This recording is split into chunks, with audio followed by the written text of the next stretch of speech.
Девран үйге ішіп келеді. Барлығынан менен бір нәрсе керек деп Месутқа ішіндегісін ақтарып жатады. Бәрі маған талап қойғыш әйтеуір, сондан шаршап кеттім дейді. Сол кезде Азизе шығып қалады. Екеуі асханаға барады. Азизеге қарның ашты ма, бүгін Мәриям тамақ пісірген екен, жейсің ба дейді. Осылай болғаны үшін сенен кешірім сұраймын дейді Девран. Кешірім сұраудың қажеті жоқ, қыз жай ғана тамақ жасады дейді. Азизе Мәриямның не себептен Стамбулға келгенін әлі білмейтін еді.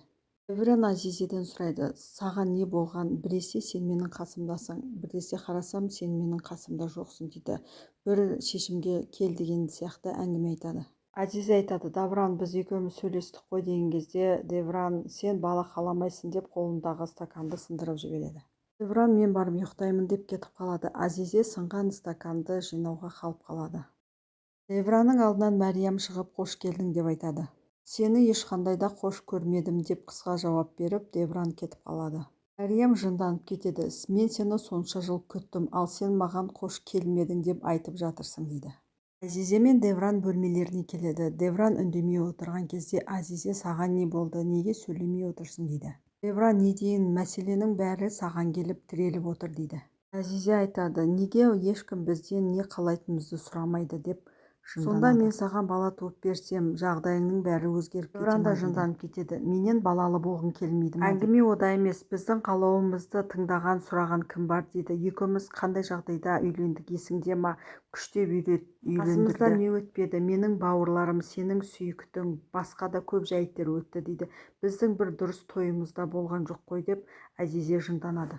Девран Азизеге, сенікі дұрыс, мен сенің не қалайтыныңды бұған дейін сұрамаппын дейді. Менің қасымда болып маған қолдау көрсететініңді көрсетші деген кезде Азизе Девранды сүйіп алады. Девран қатты қуанып кетеді. Азизе енді бір шешім шығарғандай. Девран Азизені төсекке жатқызып сүйе бастайды, бірақ Азизе қарсылық көрсеткенімен Девран оны естімейді. Азизе қанша Девран қойшы дегенде Девран естімейді. Азизе амалсыздан Девранның бетінен шапалақпен ұрып, оны итеріп жіберіп қашып кетеді. Девран есін жиып, Азизе кешірші дегенмен Азизе оған қарамайды.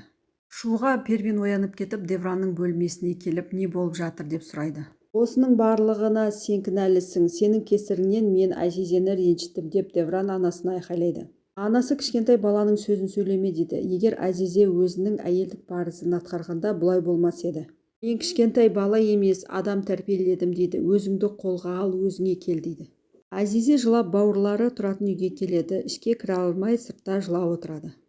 Девранның жыны келіп бөлмедегі жиһаздардың бәрінің астаң-кестеңін шығарады. Bir кезде кофесімен Мәриям да келеді. Мені Первин ана жіберді деп, мен сізге кофе әкелдім дейді. Ал Девран болса, оған кет құры деп айқайлап бөлмесінен қуып жібереді. Зулейха Юсуптың үйіне келіп, бүгінгі туысқандарың және анаң туралы айтқандарым үшін кешірім сұрауға келдім дейді. Букет жайында өтірік айттың, сондықтан да саған деген сенімім қалмады дейді. Букет туралы жағдай бұрында болған, саған ренжімесін деп айтпаған едім.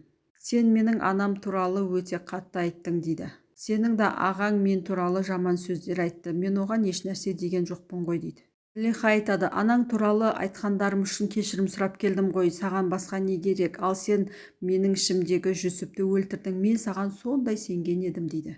Осы уақытқа дейін менің кім екенімді білмепсің дейді. Енді бұдан былай өзімнің кім екенімді саған түсіндіруге міндетті емеспін деп айтады. Зулейха да, онда арамызда сөйлесетін ешнәрсе қалмады деп кетіп қалады. Мәриям Девран үшін таңғы ас жасап қояды. Девран, таңғы ас ішер жағдайым жоқ, бұл не істеп жатырсыңдар, үйімнен кетіңдер деп Мәриямға айқайлайды. Анасы болса, бұл қыз сен үшін таңғы ас жасады, әйелің қайда, ол да үйден кетіп қалды деген кезде Девран, әйелім үйден кеткен жоқ, ол қайтып келеді дейді.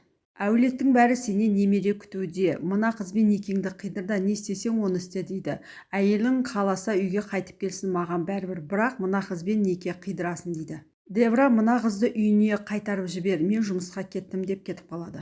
Хамед хабарласады, сен менің немеремді елге күлкі қылу үшін, ол бедеу екен деп айту үшін Мәриямды алдырдың ба дейді. Мәриямды балама екінші әйел ретінде алып беруге алдырдым, бізге немере сыйлайды. Ел жұрт баламның белсіз емес екенін сол кезде түсінеді. Сол кезде барып өз немереңнің жағдайын ойлан, ел жұрттың бәрі оны бедеу екен деп айтады дейді. Қолында гүлі бар ержан келеді. Және Неджилаға бір аптадай Анкараға кетіп бара жатыр, мені командировкаға жіберіп жатыр деп өтірік айтады. Командировкадан қайтып келгенде екеуміз бөлек квартираға шығайықшы дейді. Ержан да иә деп өтірік айта салады.